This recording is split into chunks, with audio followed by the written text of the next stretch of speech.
నిత్య నివాసిన మా ప్రియ పరలోకపు తండ్రి మీకు వందనాలు అయా. మరి ఇంతవరకు ప్రారంభ ప్రార్థన మొదలుకుని పాటల ద్వారా ఆరాధన బట్టి మీ నామానికి మహిమ తెచ్చుకున్నారు.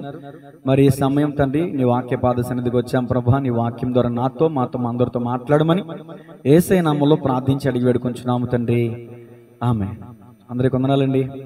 ప్రజలకు అందరికి వందనాలు, అందరికి వందనాలు. God bless you all. పక్క వాళ్ళకి షేక్ హ్యాండ్ ఇచ్చి గాడ్ బ్లెస్ యు అని చెప్పండి.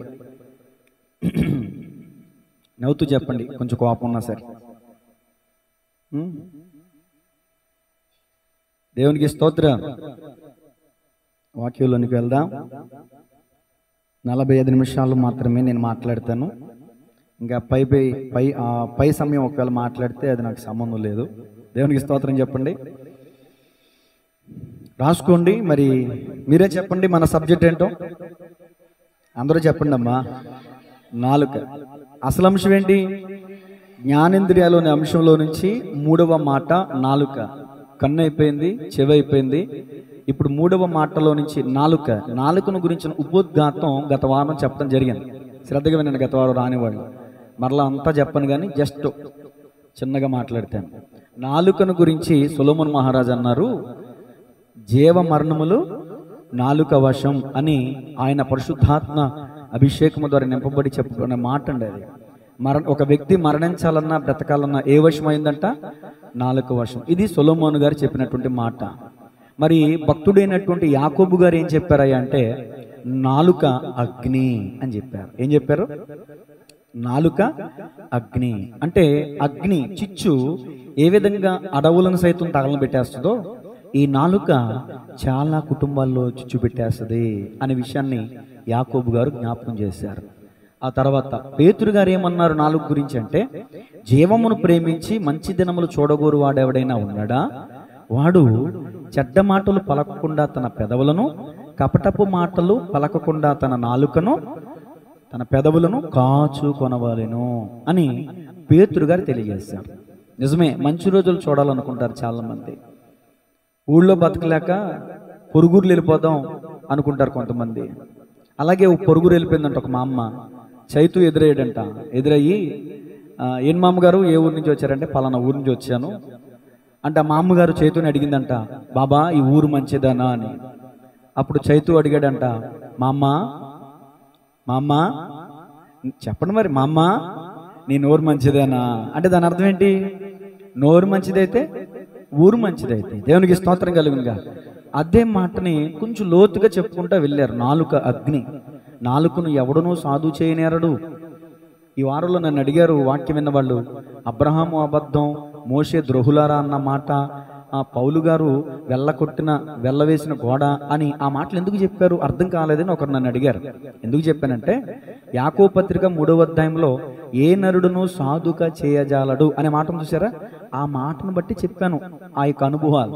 అలాగని అబ్రహాం లాగా మీరు కూడా అబద్ధం ఆడండి, మోషేలాగా మీరు కూడా ద్రోహులారా అనండి, పౌలు గారికి లాగా మీరు కూడా వెళ్ళవేసిన గోడ అని అధికారులు నిందించండి అని నేను చెప్పలా. వాళ్ళు పొరపాటు చేశారు, కానీ ఆ పొరపాటును సరి చేసుకున్నారు. ఇంకెన్నడూ అబద్ధమాడలా, ఇంకెన్నడూ దూషించలా. అసలు పేతురు గారు అయితే దేవుని యేసుప్రభుని ఎరగనని ముమ్మారు బొంకాడు. ఆ జీవితకాలం అబద్ధం ఆడుతూనే ఉన్నాడా? సరి చేసుకున్నాడు. దైవ చిత్తానుసారమైన దుఃఖాన్ని కలిగి ఏడ్చాడు. నేను పాపినని ఏడ్చాడు, కనికరించబడ్డాడు. తర్వాత ప్రభు కోసం అబద్ధం ఆడడం కాదు, ప్రభు కోసం చచ్చిపోయాడు. దేవునికి స్తోత్రం కలుగునుగా. నాలుకను గురించి సొలొమోను మహారాజు జీవ మరణములు నాలుక వశము అని అన్నారు. యాకోబు గారు నాలుక అగ్ని అని అన్నారు. పేతురు గారు జీవమును ప్రేమించి మంచి దినములు చూడగోరాలనుకుంటే నీ నాలుకను కాపు పెట్టుకొని పెదవులను కాచుకో అని అన్నారు. యేసు ప్రభులు వారు ఏం చెప్పారు అని ఆలోచన చేస్తే, మనుషుడు మాట్లాడే ప్రతి మాటకి విమర్శ దినమున లెక్క చెప్పాలి. హృదయం నిండిన దాన్ని బట్టే నోరు మాట్లాడుతుంది. సజ్జనుడు మంచి విషయాలు మాట్లాడతాడు, దుర్జనుడు చెడ్డ విషయాలు తన హృదయ ధననిధిలోంచి బయటికి తెస్తాడు. నువ్వు మాట్లాడే మాటే చెప్తుంది నువ్వు మంచివాడువా చెడ్డవాడా. నువ్వు మాట్లాడే మాటే చెప్తుంది నువ్వు నీతిపరుడువా అనీతిపరుడువా. ఈ అనుభవాలు గత వారం చెప్పడం జరిగిందండి. చాలా విషయాలు చెప్పాను, కానీ ఇవి చాలు ఉదాహరణకి మచ్చుకి. ఇప్పుడు ఉపోద్ఘాతం ముగించాను. పార్ట్ 1 జ్ఞానేంద్రియాల నిమిషంలో నుంచి 3 మాటలో నుంచి పార్ట్ 1 రాసుకోండి. ఈ రోజు అంతా పార్ట్ 1 చెప్తాను. ఇంకా పార్ట్ 2 పార్ట్ 3 తర్వాత దేవుని చిత్తం ఎన్ని వచనాలు ఇస్తారో మరి ఎన్ని మాటలు ఇస్తారో నాకు కూడా తెలియదు. నేను ప్రస్తుతానికి ఒక మాటే సిద్ధపడ్డాను. ఈరోజు మన వాక్య ధ్యానాంశం జ్ఞానేంద్రియాల నిమిషంలో నుంచి 3వ మాటలో నుంచి పార్ట్ 1. మొట్టమొదటి మాట అబద్ధాలు మాట్లాడే నాలుక. రాసుకోండి, రాయగలిగినటువంటి వారు రాసుకోండి. ఫోన్లు స్విచ్ ఆఫ్ చేసేయండి, అటు ఇటు తిరగమాకండి. చాలా శ్రద్ధగా దేవునికి మాటలు విందాం. చెప్పండి, ఈరోజు మన అంశం ఏంటండి? బాబాయ్ చెప్పలా? ఏ నాలుక? మీరందరూ సైలెంట్ కొండండి. ఏ నాలుక? అదే ఏ నాలుక? అబద్ధాలు మాట్లాడే. అందుకని వినాలి. మీరు నా ఎప్పుడు చూస్తూనే ఉంటారు, కానీ మీ ఆలోచన ఎక్కడ ఉందో కూడా నేను గ్రహించగలను. సుమా దేవుని స్తోత్రం చెప్పండి గట్టిగా. కాబట్టి వినండి, శ్రద్ధగా వినండి. కొద్ది నిమిషాలు కదా నేను మాట్లాడేది. మరలా చెప్తున్నాను, అబద్ధాలు మాట్లాడే నాలుక. ఒకళ్ళు అడిగారు నన్ను, చెప్పిన మాట అన్నిసార్లు చెప్తావేంటని. నాకు పిచ్చకి కాదు, కొంతమంది ఒకసారి అన్నపోయినా రెండోసారి వింటారండి. అర్థమవుతుందా? దేవునికి స్తోత్రం చెప్పండి గట్టిగా. ఊరకనే చెప్తారంటే ఇక్కడ గొంతుకు దించుకొని. అబద్ధాలు మాట్లాడే నాలుక. అద్భుతమైన మాట చెప్తాను, నోట్ చేసుకోండి. అబద్ధం అనేది కాగితపు నావ లాంటిది. వర్షాకాలంలో ఇంటి ముందర వెళ్తున్నటువంటి పారేటటువంటి నీటిలో పిల్లలు ఏం చేస్తారు? కాగితాలు చింపి కాగితపు పడవలు చేసి చక్కగా ఆ నీటిలో విడిచిపెట్టి కేరింతలు కొడతారు, చప్పట్లు కొడతారు. సంతోషంగా నేను పడవని చేసేసాను అని సంతోషంతో పడవ వెళ్ళిపోతుంది అని ఆనందంతో గంతులేస్తారు. కానీ ఆ ఆనందం ఎంతసేపు ఉంటుంది? 1 నిమిషం కూడా ఉండదు. ఈ వారంలో విమాన ప్రమాదం చూస్తే, ఆ సిసి ఫుటేజ్లో ఉన్న టైమింగ్ని చూస్తే, పైకి వెళ్ళినటువంటి నిమిషం కూడా లేదు.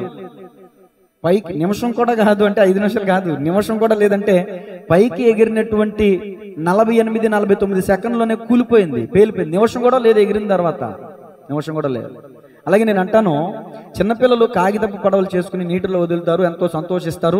కానీ రెప్పపాట్లో మన కళ్ళ ముందే ఆ కాగితపు పడవ కొంత దూరం వెళ్ళంగానే ఏమైపోద్ది? అది నీటికి నానిపోయి మునిగిపోద్ది. ఆ పిల్లాడి సంతోషం ఏమైపోద్ది? ఎంతో కష్టపడి నేర్చుకుని ఎంతో కష్టపడి చేసినటువంటి పడవ మునిగిపోయిందే, బాధపడతాడు. దీని అర్థం ఏంటి? అబద్ధాల చేత కాలం గడుపుతున్నటువంటి వాళ్ళారా సంఘంలో ఉన్నారని నేను చెప్పను. ఎవరైతే ఉన్నారో వాళ్ళతో నేను మాట్లాడుతున్నా, పరిశుద్ధాత్మను మాట్లాడుతున్నాడు. అబద్ధాలు చెబుతూ కాలాన్ని గడుపుతూ ఏమండి జీవిత ప్రయాణం చేస్తున్నటువంటి వాళ్ళారా, దేవుని వాక్యం చెప్తుంది, మీ ఆనందం ఎంతో సమయం ఉండదు. అబద్ధం చెప్పి ఆ క్షణంలో తప్పించుకోవచ్చు, అబద్ధం చెప్పి నీ హృదయాన్ని సంతోషపెట్టుకోవచ్చు, కానీ జీవితకాలం నీ మనసాక్షి వేదన పడతా ఉంటుంది. నేను అబద్ధం చెప్పాను. నిజం చెప్పి ఆ సమయంలో ఆ క్షణంలో నువ్వు బాధపడవచ్చు, ఏదో కొంచెం కష్టం నష్టం అనుభవించవచ్చు, కానీ హృదయపూర్వకంగా జీవితాంతం నీ మనసాక్షి ప్రశాంతంగా ఉంటుంది. నేను నిజం చెప్పాను, నేను వాస్తవం మాట్లాడాను అని. మరి అబద్ధం చెప్పి జీవితాంతం మీ మనసాక్షి నొప్పించుకుంటూ బాధపడతా కూర్చుంటారా? శ్రద్ధగా మాటలు వినాలి, ఒక్క మాట కూడా పోకూడదు. దేవుని స్తోత్రం చెప్పండి గట్టిగా. మరి అబద్ధాలు చెప్పి జీవితాంతం అలా గడిపేస్తారా? నిజం చెప్పి నీతి న్యాయ యథార్థతలు కలిగి ఉంటారా? అది మీ ఇష్టం. ఈరోజు అబద్ధం యొక్క పుట్టుపూర్వత్వాల గురించి మాట్లాడుతాను. అబద్ధం యొక్క స్థితిగతులు ఎలా ఉంటాయి, పరిశుద్ధ గ్రంథంలో అబద్ధం గురించి ఏం మాట్లాడడం జరిగింది, అసలు మొట్టమొదటిగా అబద్ధం ఎవరు మాట్లాడారు, పరిశుద్ధ గ్రంథంలో ఎవరెవరు అబద్ధమాడి ఎలాంటి నష్టాలు కొని తెచ్చుకున్నారు, ఇలాంటి విషయాలన్నీ కూడా చెప్పడం జరుగుతుంది. చూడండి, మొట్టమొదటిగా ఆదికాండము 3వ అధ్యాయం 4వ వచనం. అందుకు సర్పము, మీరు చావనే చావరు, ఎలయనగా మీరు వాటిని తిను దినమున మీ కన్నులు తెరవబడుననియు మీరు మంచి చెడ్డలను ఎరిగిన వారై దేవతల వలె ఉందురనియు దేవునికి తెలియనని స్త్రీతో చెప్పగా. ఇక్కడ సర్పం అనగా సర్పంలో ఉన్న సాతాను నిజం చెప్పిందా అబద్ధం చెప్పిందా? ఏం చెప్పింది? ఒకటి, కన్నులు తెరవబడతాయి, నిజమే. తిన వెంటనే వాళ్ళ కన్నులు తెరవబడ్డాయి. మంచి చెడ్డలను ఎరిగిన వారే ఉంటారు, నిజమే. అయితే మరొక మాట చెప్పింది, మీరు దేవతల వలె, అంటే మీరు దేవుడైపోతారు. ఇది అబద్ధం. సాతాను యొక్క స్వభావం ఏంటంటే సగం నిజం చెప్తాడు, సగం అబద్ధం చెప్తాడు. అప్పుడు ఎదుటి వాళ్ళు నమ్మశక్యంగా ఉంటుందని. పూర్తిగా అబద్ధం చెప్తే ఎవరు నమ్మరుగా. అందుకని కొంత నిజాన్ని తీసుకుని కొంత అబద్ధాన్ని కలిపితే దాన్ని అవతల వారు నమ్మటం చాలా కష్టం. అది సాతాను స్వభావం. అది సాతాను స్వభావం. ఎప్పుడైతే అవ్వమ్మ సాతాను మాటలు విని విధేయత చూపించిందో, ఆ తినవద్దన్న దేవుడు తినవద్దన్న పండు తిని ఆజ్ఞ అతిక్రమించిందో, నాట నుంచి కూడా ప్రతి ఒక్కరిలో ఆ స్వభావం అనేది ఏలుబడి చేస్తుంది. పండు తింది, ఆ పండులో ఉంది దురాశ, నేను దేవతనైపోవాలనే దురాశ.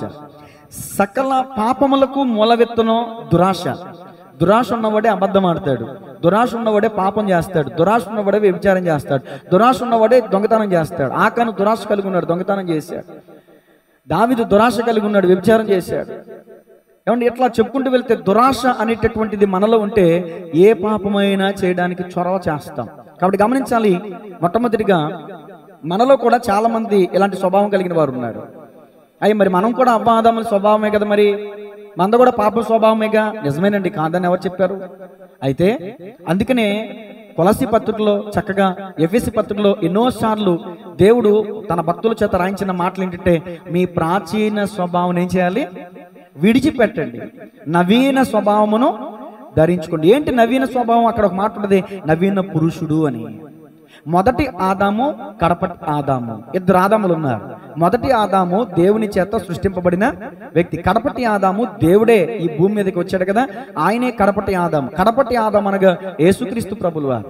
నవీన స్వభావం, నవీన పురుషుని అంటే క్రీస్తుని మీరు ధరించుకొనుడి అని అర్థం. దేవునికి స్తోత్రం చెప్పండి గట్టిగా. మన మన మనుష్య జాతికి మూల పురుషుడైనటువంటి మొట్టమొదటి మానవుడైనటువంటి ఆదాము స్వభావం కలిగి కాదు మనం జీవించాల్సింది, క్రీస్తు యొక్క స్వభావం అనుసరించి మనం జీవించాలి. క్రీస్తునందు సత్యం ఉంది, ఏమండి, కానీ ఆదామునందు మోసపోయాడు కదా, మోసం ఉంది, దురాశ ఉంది. కాబట్టి మనం క్రీస్తు యొక్క స్వభావం ఏంటంటే సత్యం. క్రీస్తు యొక్క స్వభావం ఏంటంటే పరిశుద్ధత. క్రీస్తు యొక్క స్వభావం ఏంటంటే యథార్థత. దేవునికి మహిమ కలుగునుగా. ఎన్ని మాటలు చెప్పమంటారు? ఆయన యథార్థవర్తనుడు, ఆయన నీతి న్యాయములు అనుసరించేవాడు, ఆయన పరిశుద్ధుడు. ఆయనే చెప్పాడు, నాలో పాపం ఉన్నదని మీలో ఎవరు స్థాపించగలరు? కాబట్టి మన దేవుడు పరిశుద్ధుడు. ఇప్పుడు మనం నవీన స్వభావాన్ని ధరించుకోవాలి. దేవుని మందిరానికి వస్తూ బలలో చేతులు వేస్తూ కూడా చాలా మంది ప్రాచీన స్వభావాన్ని కలిగి ఉంటున్నారండి. ప్రాచీన స్వభావం ఏంటా? ప్రాచీన స్వభావం అబద్ధాలు మాట్లాడే నాలుక. లోకంలో ఉన్నప్పుడు మనం అబద్ధాలు ఆడేవాళ్ళం, లోకంలో ఉన్నప్పుడు అబద్ధాలు ఆడి మోసం చేసేవాళ్ళం. కానీ యేసు ప్రభువు నమ్మి, ఆయన విశ్వాసం ఉంచి నమ్మి బాప్తిస్మం తీసుకుని క్రీస్తు రక్తం ద్వారా కడగబడి పాప శాప విమోచన పొంది క్రీస్తు శరీరంలో మనం అవయవము అయిన తర్వాత మనం అబద్ధం ఆడడానికి కొలసి బతుకులు ఉంది. మీరు ఒకరితో ఒకరు అబద్ధం ఆడకుడి. ఎలయనగా ప్రాచీన స్వభావమును ప్రత్యజించి జ్ఞానము కలుగు నిమిత్తం అదిగో దాన్ని సృష్టించిన వాని పోలిక చొప్పున నూతన పరచబడుచున్న నవీన స్వభావమును ధరించుకొని ఉన్నారు. ఇప్పుడు మనం ఎవరో క్రీస్తు రక్తంతో కడగబడిన వారు. ఇప్పుడు మనం అబద్ధం ఆడడానికి వీళ్ళే. ఇప్పుడు ఒకవేళ మనం అబద్ధం ఆడితే మనం దెయ్యపు సంబంధులమే కానీ దేవుని సంబంధులు ఎంత మాత్రం కానీ కాదు. ఒకసారి మనం పరిశీలించుకుందాం. ఈ రోజున ఎవరండి అబద్ధాలు ఆడేదంటే అందరూ అబద్ధాలు ఆడేవాళ్ళే. ఒక్కడు కాదు, ఇద్దరు కాదు, ముగ్గురు కాదు, అందరూ అబద్ధం. నేను రిఫరెన్స్ ఇస్తాను మీకు. నేను అందరూ పాపము చేసి దేవుడిని గురించి మహిమను పొందలేకపోతున్నారు. అసలు అబద్ధం ఆడవద్దు అనే మాట అది ఏంటంటే దేవుడిచ్చిన ఆజ్ఞ. నిర్గమాకాండం 20వ అధ్యాయము 16వ వచనం. నిర్గమాకాండము 20వ అధ్యాయము 16వ వచనం చదవండి. నీ పొరుగువాని మీద అబద్ధ సాక్ష్యం పలకకూడదు. నీ పొరుగువాని ఇల్లు చాలండి, నీ పొరుగువాని మీద అబద్ధ సాక్ష్యం పలకూడదు. అంతకుముందు ఒక మాట ఉన్నది, అబద్ధం ఆడకూడదు. 10 ఆజ్ఞల్లో ఒక ఆజ్ఞ అబద్ధం ఆడకూడదు. అందరూ చెప్పండి ఒకసారి. మీ పక్క వాళ్ళకి ఏలెత్తి చూపించి జాగ్రత్త, అబద్ధం ఆడొద్దు అని చెప్పండి.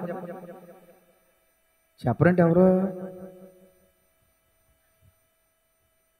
అంటే మీకు ఒక వాక్యం గుర్తొచ్చి ఉంటుంది, మనుషుడా తీర్పు తీర్చకుడి, అప్పుడు మిమ్మల్ని గురించి తీర్పు తీర్చబడును. తీర్పు తీర్చు నీవును అట్టి కార్యములను చేయుచున్నావు కావా. పాస్టర్ గారు, నేను నా పక్కన వాళ్ళని ప్రశ్నించలేనండి, ఎందుకంటే తెల్లారులైతే నేను అబద్ధాలు ఆడతాను కాబట్టి. నేను అబద్ధాలు ఆడుతూ నా పక్క వాళ్ళకి చేయి చూపించి అబద్ధం ఆడొద్దని నేను చెప్పలేను పాస్టర్ గారు అనేది మీ అభిప్రాయం అనుకుంటున్నాను. మరి అందుకేనేనండి, అంతేనంటారా? అదైతే దేవుడు మిమ్మల్ని క్షమించునుగాక, దేవుని కృప మనకి తోడే ఉండునుగాక. సరే, మంచిది. అబద్ధం ఆడొద్దు అనేది ఆజ్ఞ. ఆజ్ఞ అతిక్రమమే, పాపం వల్ల వచ్చు జీతం మరణం. పండు తిన్న వెంటనే వాళ్ళు చచ్చిపోలేదు, కానీ ఆత్మీయతలో చచ్చిపోయారు. జీవింపచే ఆత్మను కోల్పోయారు. నువ్వు అబద్ధం ఆడుతున్నావంటే నీలో దేవుని ఆత్మ స్వభావం లేదు, దేవునికి ఆత్మ నడిపింపు లేదు, దురాత్మ వశం అయిపోయావు. రెఫరెన్స్ ఇస్తాను, కళ్ళు చెదిరిపోయే రెఫరెన్స్ అది. యేసయ్యను వెంబడించేటటువంటి వాళ్ళతో యేసయ్యే చెప్పినటువంటి మాట, అసలు మీరు నా పిల్లలు కాదు. తర్వాత ఇస్తాను రిఫరెన్స్. ఇప్పుడు చూడండి, సమూయేలు మొదటి గ్రంథం 15:29 దేవుని స్వభావం గురించి చెప్పనివ్వండి ఒకసారి. దేవుని స్వభావం మొదటి సమూయేలు 15:29. ఆ మాట అనవద్దు. కాదండి, ఇశ్రాయేలులకు ఆధారమైన వాడు మరియు ఇశ్రాయేలునకు ఆధారమైన వాడు నరుడు కాడు, ఆయన అబద్ధమాడడు, పశ్చాత్తాపపడు. మరొక మాట కీర్తన 132:12. దేవుని యొక్క స్వభావం చూడండి, మన స్వభావం ఎలా ఉందో చూద్దాం. మీరు ఇంకా ప్రాచీన స్వభావంతో ఉన్నారేమో. నోరెత్తితే అబద్ధం, మాట్లాడితే అబద్ధం, తుమ్మితే అబద్ధం, దగ్గితే అబద్ధం, చీటికి మాటికి అబద్ధం. మీ స్వభావం అదేనేమో. అదిగో యెహోవా సత్య ప్రమాణం చేసినవాడు, దావీదుతో చేసెను, ఆయన మాట తప్పనివాడు. నా మదిలోని ఆనందమా, నా ఊహలోని ఆశ్చర్యమా. చప్పట్లో. నా ఏకాంతంలో ఓ స్నేహమా, నా అనుభవాలలో పాట పాడడం మీకు ఇష్టం లేదండి? పాట పాడుతున్నప్పుడు చప్పట్లు ఎందుకు కొట్టరు? బైబిల్ చక్కగా కూర్చుందిగా పక్కన పెట్టండి, కింద పెట్టండి, చప్పట్లు కొట్టండి రెండోసారి. నా మదిలోని ఆనందమా, నా ఊహల్లోని ఆశ్చర్యమా, నా ఏకాంతంలో ఓ స్నేహమా, నా అనుభవాలలో అనురాగమా. యేసయ్యా ఎన్ని తరాలకైనా, యేసయ్యా మా స్థితులేమైనా, యేసయ్యా ఎన్ని తరాలకైనా, యేసయ్యా మా స్థితులేమైనా, మాట తప్పేవాడవు కానే కావయ్యా. నిన్ను కలిగిన హృదయం పదిలం యేసయ్యా, మాట తప్పేవాడవు కానే కావయ్యా. పాడాలందరూ. నిన్ను కలిగిన హృదయం పదిలం యేసయ్యా, మాట తప్పేవాడవు కానే కావయ్యా. నిన్ను కలిగిన హృదయం పదిలం యేసయ్యా, మాట తప్పేవాడవు కానే కావయ్యా. నిన్ను కలిగిన హృదయం పదిలం యేసయ్యా, నిన్ను కలిగిన హృదయం పదిలం యేసయ్యా, నిన్ను కలిగిన హృదయం పదిలం యేసయ్యా. హల్లెలూయా. చెప్పండి, ఆయన మాట తప్పేవాడు కాడు, ఆయన మాట ఇచ్చి తప్పడానికి నరపుత్రుడు కాడు, మనకలాగా ఆయన అబద్ధమాడేవాడు కాదు. సత్యవంతుడు, సత్య ప్రమాణము చేసినవాడు. మరొక మాట చదువు, కీర్తన 86:15. దేవుని స్వభావం ఎలాంటిది? నిన్ను పిలిచినవాడు ఎలాంటి వాడు, నిన్ను బలపరిచిన వాడు ఎలాంటి వాడు, నీ పాపశాపం నుంచి నిన్ను విడిపించిన వాడు ఎలాంటి వాడు, ఈ రోజు నన్ను నీవు ఎలా బ్రతుకుతున్నావు? Question mark. 86వ కీర్తన 15 ప్రభువా నీవు దయాదాక్షిణ్యము గల దేవుడవు, దీర్ఘశాంతుడవు, కృపా సత్యములతో. అంటే ఆయనలో ఏం లేదు? అసత్యం లేదు. కృపా సత్య సంపూర్ణుడా, సర్వలోకానికే చక్రవర్తివి నీవే యేసయ్యా, సర్వలోకానికే చక్రవర్తివి నీవే యేసయ్యా. నా సన్మానానికే మహనీయుడవు. పాడాలి, చప్పట్లు కొట్టాలా, చేతులతో, రెండు చేతులతో. తిమోతి బాబాయ్ గారు పిలవండి, రెండు చేతులు కొట్టండి, కొట్టాలి గట్టిగా, ఉజ్జీవంగా. కృపా సత్య సంపూర్ణుడా, సర్వలోకానికే చక్రవర్తివి సర్వలోకానికే.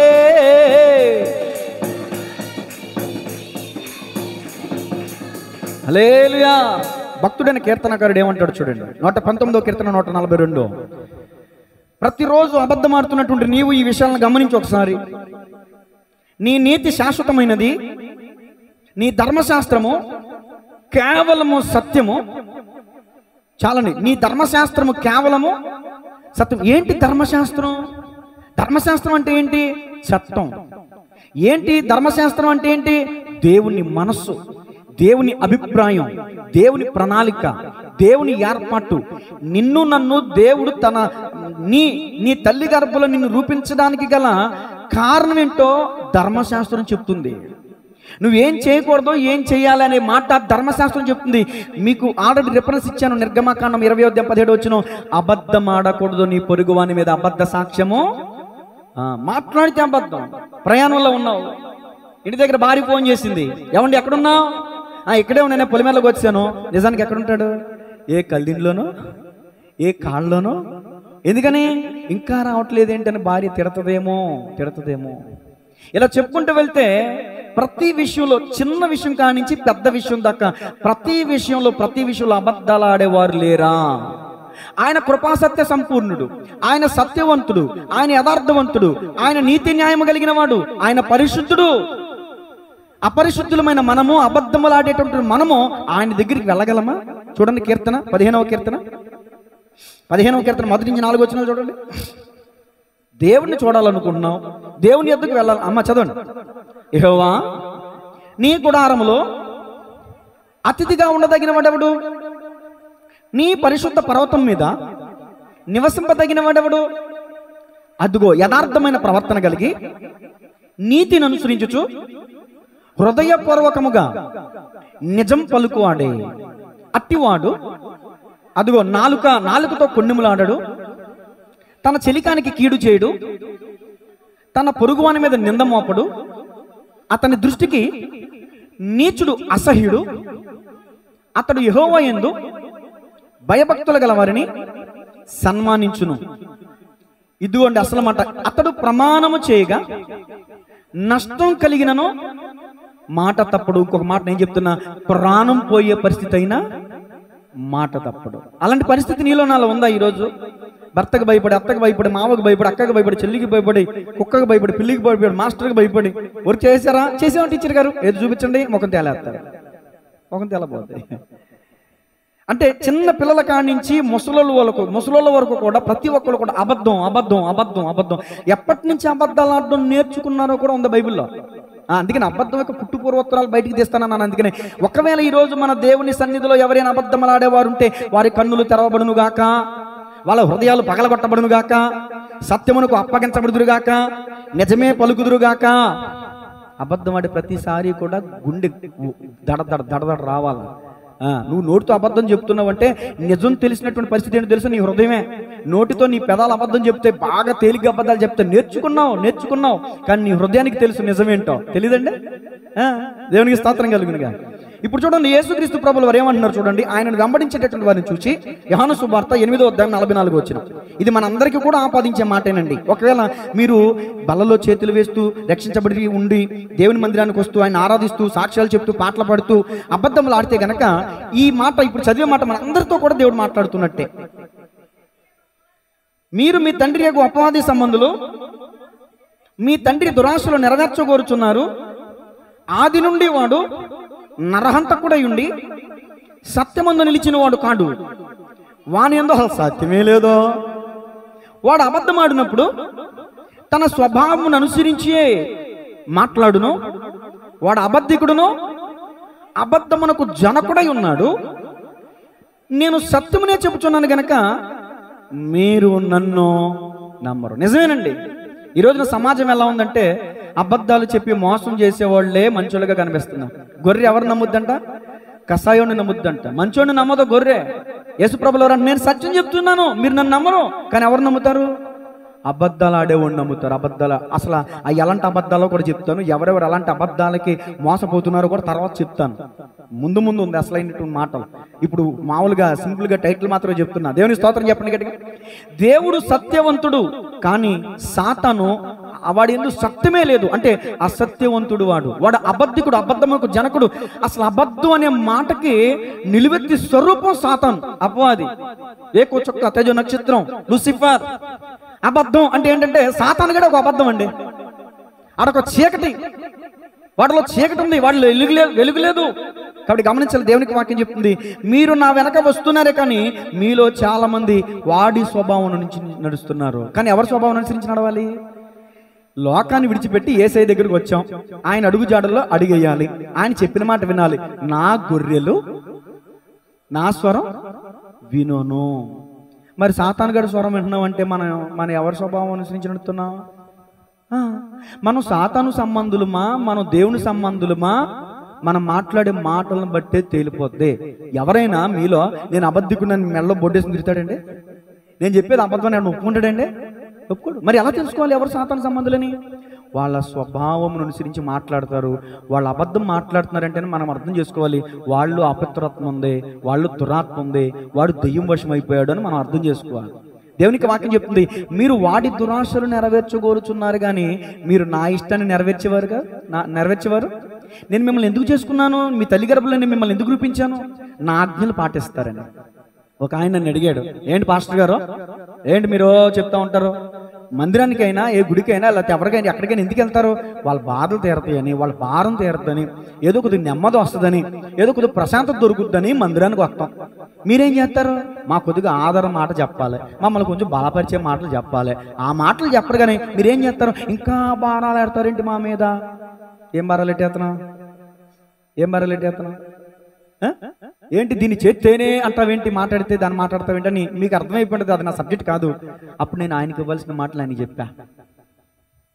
బైబిల్ ఒక మాట చెప్తుంది, ఆయన ఆజ్ఞలు భారమైనవి కావు. టీచర్ చెప్పింది చేసినప్పుడే స్టూడెంట్ ప్రయోజకుడు అవుతాడు. అవును కదండి? అలాగే దేవుని పాఠశాలలో దైవజనుడు చెప్పిన మాటకి లోబడినప్పుడే ఆత్మీయ విశ్వాసి అనే స్టూడెంట్ అభివృద్ధి పొందుతాడు. అమ్మా మొదటి అప్పం నాకు తీసుకురా చెప్పాడా దైవజనుడు? చేసిందా? ఆమె దీవించబడిందా? దైవజనుడు చెప్పినట్టుగా చేసిన వారు దీవించబడ్డారండి. దేవుని స్తోత్రం చెప్పండి గట్టిగా. సరే, సబ్జెక్ట్ క్రాస్ అవుతుంది, నేను సబ్జెక్ట్లోకి వచ్చేస్తున్నాను. ఇప్పుడు చూడండి, అసలు ఎవరు అబద్ధికుడు? రాసుకోండి, ఎవరు అబద్ధికుడు అంటే యోహాను గారు రాసిన మొదటి పత్రిక 2వ అధ్యాయం 4వ వచనం. చాలా విషయాలు ఉన్నాయండి. ఎవరు అబద్ధికుడు? తీయండి, అందరూ కూడా బైబిల్ తీయండి. యోహాను గారు రాసిన మొదటి పత్రిక 2వ అధ్యాయం 4వ వచనం. ఆయనను ఎరిగి ఉన్నానని చెప్పుకొనుచు ఆయన ఆజ్ఞలను గైకొనని వాడు అబద్ధికుడు, వానిలో సత్యం లేదు. ఆయన వాక్యం ఎవడు గైకొనునో వానిలో దేవుని ప్రేమ నిజముగా పరిపూర్ణమాయను. చాలండి. చాలా మంది ఆయన ఎరిగి ఉన్నామని చెప్పుకున్నానంట. నేను యేసుప్రభుని నమ్ముకున్నానండి, నేను యేసుప్రభుని ఎరిగిన వాడినండి, నేను యేసుప్రభు యొక్క బలియాగంలో నేను పాలుభాగస్తున్నాయానండి, ఆయన రక్తంలో కడగబడ్డానండి. ఫోన్లు జేబులో పెట్టండి, సైలెంట్లో పెట్టండి, స్విచ్ ఆఫ్ చేసేయండి, ఫోన్లు ఎవరు తీయమాకండి. దేవుని స్తోత్రం చెప్పండి గట్టిగా. ఒకసారి అందరూ చప్పట్లు కొట్టండి, ఉద్యోగం చప్పట్లు కొట్టండి. దేవుణ్ణి ఎరిగి ఉన్నానని చెప్పుకుంటూ ఆయన ఆజ్ఞలను నువ్వు పాటించట్లేదంటే అసలు నువ్వు దేవుని బిడ్డవు కాదు. అబద్ధం ఆడుతున్నావు అంటే అబద్ధమాడు అని నిన్ను ప్రేరేపించేది ఎవరు? సాతాను. అంటే నువ్వు అబద్ధమాడు అని ప్రేరేపించినప్పుడు సాతాను మాట విన్నావు కాబట్టి నువ్వు సాతాను బిడ్డవే. అదే యోహాను సువార్త 8:44లో ప్రభువే చెప్పాడు, మీరు నా పిల్లలు కాదు, మీరు మీ తండ్రి అపవాది సంబంధులు. ఏ కన్న తండ్రి అయినా తన బిడ్డను చూసి నువ్వు నా పొట్టలేదురా, నువ్వు నా కొడుకు కాదురా అంటే కోపం వస్తుందా రాదండి? బాధ వస్తుందా రాదా? వేదన వస్తుందా రాదా? అదేంటి కన్న తండ్రి ఎలా అంటాడేంటి? నిజమే, మరి ఆయన బిడ్డల మీద ఆయన పోలుకుండాలి కదా. మరి నేను యేసుప్రభు నమ్ముకున్నాను, యేసుప్రభు నా తండ్రి, పరలోకమందు నా తండ్రి అని ప్రార్థన చేస్తున్నావు. మరి పరలోకమందున్న తండ్రి పోలిక నీలో ఉందా? సత్యము అనే పోలిక నీలో ఉందా? అసత్యం నోరెత్తితే అబద్ధం, నోరె పొట్టకోస్తే ఒక్క నిజం ఉండదు. వ్యాపారంలో అబద్ధం, ఉద్యోగంలో అబద్ధం, ఇంట్లో అబద్ధం, ప్రతి చోట నువ్వు వెళ్తున్న ప్రతి స్థలంలో అబద్ధం. కొంతమంది అంటారు అలాంటి వాళ్ళని చూసి, అరే అబద్ధం ముందుట్టి తర్వాత ఇటు ఉంటుంటారా? ఏం పుట్టిందంటే ముందు అబద్ధం పుట్టి మరో అబద్ధమునకు జనకుడు అంటే సాతాను. మరి జరిగిస్తున్నటువంటి మనం కూడా సాతాను సంబంధులమే. ఎవరు అబద్ధికుడు? ఆయన ఆజ్ఞలు ఎవరైతే పాటించరో. ఏంటి ఆయన ఆజ్ఞ? అబద్ధం ఆడవద్దు, అదొక ఆజ్ఞ. దొంగిలించవద్దు, అదొక ఆజ్ఞ. నరహత్య చేయొద్దు, అదొక ఆజ్ఞ. తల్లిదండ్రులు సన్మానించు, అదొక ఆజ్ఞ. నిన్ను వలె నీ పొరుగువాన్ని ప్రేమించు, అదొక ఆజ్ఞ. నేను తప్ప వేరొక దేవుడు నీకు ఉండకూడదు, అదొక ఆజ్ఞ. ఇలా చెప్పుకుంటూ వెళితే 10 ఆజ్ఞలు కాదు, కొన్ని వందలు ఉన్నాయి. నియమాలు, కట్టడలు, ఆజ్ఞలు బైబిల్లో ఉన్నాయి. ధర్మశాస్త్రం చదివితే మనకు తెలుస్తుంది ఏది సత్యం ఏదేంటని. దేవునికి స్తోత్రం చెప్పండి గట్టిగా. ప్రతిరోజు బైబిల్ చదువుతున్నారా? ప్రతిరోజు ప్రార్థన చేస్తున్నారా? మంచిది. సత్యం ఏంటో మీకు తెలుస్తుంది, తింటే కానీ తెలియదు రుచి. సరే, తర్వాత మనం చూడండి, ఎవరు అబద్ధికుడు? సామెతల గ్రంథం 10:18. ఎవరు అబద్ధికుడు అనే మాట చెప్తున్నాను. మనలో ఎవరైనా అబద్ధికులు ఉన్నారా? తేలిపోద్ది. ఈరోజు అద్దం ముందు నిలబడ్డారు, మన ముఖం మీద ఏం మచ్చుందో ఏ డాకుందో మనకు తెలిసిపోద్ది. ఇప్పుడు దేవుని యొక్క వాక్యమైన అద్దం ముందు నిలబడ్డాం. నిన్ను సరి చూసుకో, ఒకవేళ తేడా ఉంటే సరి చేసుకో. నిన్ను నువ్వు సరి చూసుకో, తేడా ఉంటే సరి చేసుకో. దేవుని స్తోత్రం చెప్పండి గట్టిగా. చదువమ్మా. అంతరంగమున పగ ఉంచుకున్నవాడు అబద్ధికుడు. ఈ మాట ఆయనకాలు చెప్పండి. అంతరంగమున పగ ఉంచుకున్నవాడు అబద్ధికుడు. అదండి పరిస్థితి. అంతరంగంలో ప్రేమ ఉండాలి, హృదయంలో ప్రేమ ఉండాలి. కానీ పగ, కక్ష, ద్వేషం, ఎదుటి వాళ్ళ నాశనం కోరుకుంటారండి. హృదయంలో పైకి నువ్వు బాగుండాలి అంటారు, కానీ హృదయంలో నాశనం కోరుకుంటారంట. అంతరంగంలో పగ. ఆడేనాడు చేస్తాడు, ఆడేనాడు మంచం ఎక్కుతాడు, ఆడేనాడు పురులెట్టిపోతాడు. ఈ నా సొంత మాటలు కాదండి, ఒకళ్ళు అంటే ఎన్న మాటలు చెప్తున్నా. నీ ఎదుటివాడి విషయంలో నువ్వు అది కోరుకుంటున్నావంటే దేవుడు నీకు అదే ఇస్తాడు. జాగ్రత్త. నిన్ను దీవించే వారిని నిన్ను శపించే వారిని మనం దీవిస్తే దీవించబడతామండి, శపిస్తే శపించబడతాం. మీరు ఆశీర్వాదమునకు వారసులవుటకు పిలువబడితిరి కానీ శపించబడ్డానికి కాదు. ఒక్క నోట నుండి ఆశీర్వచనం, ఒక్క నోట నుండి శాపవచనం బయలువెళ్ళినా గత ఆదివారం ఇచ్చాను నేను మీకు రెఫరెన్స్, మళ్ళీ ఇవ్వనవసరం అవసరం లేదు. ఒక్క జల నుండి ఉప్పు నీరును తీటి నీరును ఊరినా, అంజూరపు చెట్టుకు ద్రాక్షకాయలు కాయినా. నువ్వు చెడ్డవాడై ఉంటే మంచి మాటలు ఎలా మాట్లాడతావు? నువ్వు మంచివాడినప్పుడు చెడ్డ మాటలు ఎలా మాట్లాడతావు? నీ నోటంబట చెడ్డ మాటలు వస్తున్నాయి, నువ్వు అబద్ధం ఆడుతున్నావు అంటే ఆ మాటే చెప్పేస్తుంది. చాలా మంది బాధపడతా ఉంటారండి, చాలా మంది విలువ లేదని బాధపడతా ఉంటారు. ఒక మాట చెప్పమంటారా? నా వైపు శ్రద్ధగా వినండి, చాలా ప్రాముఖ్యమైన మాటలు. అబద్ధం ఆడటం ద్వారా నువ్వు ఎదుటివాడిని మోసం చేస్తున్నావు అని అనుకుంటున్నావు, కానీ ఏదో ఒక రోజు నువ్వు మోసపోతావు. అబద్ధం ఆడటం వలన నీ వ్యక్తిత్వాన్ని కోల్పోతున్నావు, నీ ఏలుతో నీ కనునే పొడుచుకుంటున్నావు. అబద్ధం ఆడటం వల్ల నీ విలువ నువ్వే తగ్గించుకుంటున్నావు. అంతే కదండి? అబద్ధం ఆడే వాళ్ళని చూసి మనం మెచ్చుకుంటామా? భుజాల మీద ఎక్కించుకుంటామా? ఊరేగుతాం వాళ్ళు ఎక్కించుకుని వాళ్ళని నమ్ముతామా? వాళ్ళ చేతికి ఏదైనా పని అప్పగిస్తామా? అబద్ధాలు కోరాడు, అమ్మో ఆడికి అలాంటివాడికి ఆ పని అప్పు చెప్పకూడదు అసలు. కాబట్టి గమనించాలి, అబద్ధం ఆడటం వల్ల మన విలువ మనమే తీసేసుకుంటున్నాం. మన నోటి మాటే చెప్పుద్ది మనం నీతిమంతులమా అనీతిమంతులమా అని. ఇంకా కొంచెం ముందుకు వెళ్దాం. ఇప్పుడు అబద్ధికులు ఎవరో చెప్పాను. అబద్ధం చెప్పడం ఎప్పటి నుంచి స్టార్ట్ అయింది అని అంటే చూడండి. ఇప్పుడు కీర్తన 58:3 అందరూ తీయాలి, బైబిల్ ఉన్న వాళ్ళందరూ కూడా. 58వ కీర్తన 3వ వచనం. ఎవరు వాచ్లు చూడొద్దు, ఫోన్లు చూడొద్దు, చదవండి. తల్లి కడుపున పుట్టినది మొదలుకొని భక్తిహీనులు విపరీత బుద్ధి కలిగిందురు, పుట్టిన తోడనే అబద్ధములాడుచు తప్పిపోదురు. ఇప్పుడు చెప్పండి, ఎప్పటి నుంచి స్టార్ట్ అయిందంటే అబద్ధం ఆడటం? ఏమన్నా పుట్టిన అన్న ఏడుపు తప్ప మాట్లాడరు, మరి అబద్ధం ఎలా ఆడతారు? ఈ వచనాన్ని ఎలా అర్థం చేసుకోవాలి మనం? అంటే పుట్టిన తల్లి గడుపులోంచి బయటకు వచ్చిన వెంటనే అబద్ధాలు ఆడతాడని కాదు. వాడు పెరిగి పెద్దవాడయ్యాక ఊహ తెలిసింది మొదలుకొని, వాడికి జ్ఞానం వచ్చింది మొదలుకొని, అర్థమవుతుందండి? అది పుట్టిన తోడని అంటే ఆడికి ఒక వివేచన వస్తుంది. పుట్టిన వాడికి ఒక వివేచన వస్తుంది. ఇది తప్పు, ఇది మంచి, ఇది చెడు, ఇది మాట్లాడకూడదు, ఇది మాట్లాడచ్చు అని అవగాహన వస్తుంది. అప్పుడు వాడికి ఎప్పుడైతే తెలిసిందో అప్పటి నుంచే అబద్ధాలు ఆడడం ప్రారంభిస్తాడంట. మీకు మచ్చుకు ఒక మాట చెప్తాను, ఎగ్జాంపుల్. పుట్టిన తోడని అబద్ధములు ఆడటం అంటే ఏంటో ఒక్క ఉదాహరణ చెప్తే మీకు అర్థమైపోద్ది. చెప్పంటారా? జానీ చెప్పండి. Johnny eating sugar no papa, open your mouth. ఏం చెప్తున్నా అక్కడ? షుగర్ తిన్నాడు చక్కగా, పంచదార డబ్బా తీసుకుని పంచదార కుక్కేస్తున్నాడు. సౌండ్ వచ్చింది, నాన్నకి అనుమానం వచ్చింది. జానీ ఎక్కడున్నావు? ఎస్ పప్పా, ఇక్కడే ఉన్నాను. ఏం చేస్తున్నావు? పంచదార కానీ తింటున్నావా? No papa. నోటి నిండా పంచదారే. చెప్పు, నోటి నిండా.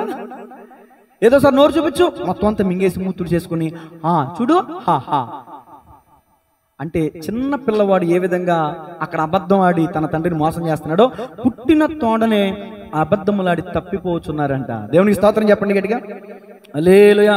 చూడండి తర్వాత మాట, కీర్తన 12:2 బాసుబొట్లు వేసుకోవాలి మందిరంలో. కీర్తన 12వ కీర్తన 2వ వచనం, ఒకడు ఇద్దరు ముగ్గురు కాదంట. అంత చాలా స్పష్టంగా చదవమ్మా. అందరూ ఒకరితో ఒకరు అబద్ధములాడుదురు, మోసకరమైన మనసు గలవారే ఎచ్చకములాడు పెదవులతో పలుకుదురు. ఎవరండి అబద్ధములాడేది? ఒకరా ఇద్దరంటే ఒకళ్ళు కాదు, ఇద్దరు కాదు, అందరూ. మీకు రిఫరెన్స్ చేస్తాను నేను. వాడు వీడు సంబంధం లేదు, అందరూ అబద్ధములాడి మోసం అంటే ఎవరైతే అబద్ధం ఆడుతున్నాడో వాడు మోసం చేయడానికి ప్రయత్నిస్తున్నాడు. ఒక వ్యక్తి అబద్ధం ఆడంటే ఊరికి అబద్ధం ఆడు, అవతల వ్యక్తిని మోసం చేయడానికి అబద్ధం ఆడుతున్నాడు. మోసగాళ్ళు నరకానికి వెళ్తారు, పరలోకానికి వెళ్ళలేరని ఎన్నో రెఫరెన్స్లు ఉన్నాయి. సరే, కీర్తన 52:3, అబద్ధం చెప్పడంలో నీకు ఎలా అనిపిస్తుంది? అబద్ధం చెప్పడం అంటే చెప్పండి. మేలు కంటే కీడు చేయటయు, నీతి పలుకుట కంటే అబద్ధము చెప్పుటయు నీకిష్టం. చాలా మందికి ఇష్టం అంట అబద్ధం చెప్పడం అంటే. కొంతమందికి ఎదుటి వాళ్ళకి వెనకాల గోతులు తీయాలంటే ఇష్టం అంట, ఎదుటి వాళ్ళని నాశనం చేయాలంటే ఇష్టం అంట, కాపురాలు కూల్చేయడం అంటే ఇష్టం అంట, భార్యాభర్తల మధ్యలో తగాదలటం అంటే ఇష్టం అంట. అక్క నీకు ఈ విషయం తెలుసా? ఇదిగో బావే ఆ మార్కెట్లో కనిపించాడు, ఎవరినో ఎక్కించుకుని వెళ్ళాడు తెలుసా నీకు? ఎవరామే? ఏమవుతుంది? ఎందుకు ఎక్కించుకున్నాడు? ఇవన్నీ చెప్పదు. ఇదిగో నా కంట పడ్డాడు తెలుసా బావా మీ ఆయన, చూసుకో మరి జాగ్రత్తగా. పెట్టేసింది కొండం. తేలు కొండం గుచ్చి వెళ్ళిపోద్ది. ఆ కొండం మన శరీరంలో ఉన్నప్పుడు ఎలా ఉంటుంది పరిస్థితి?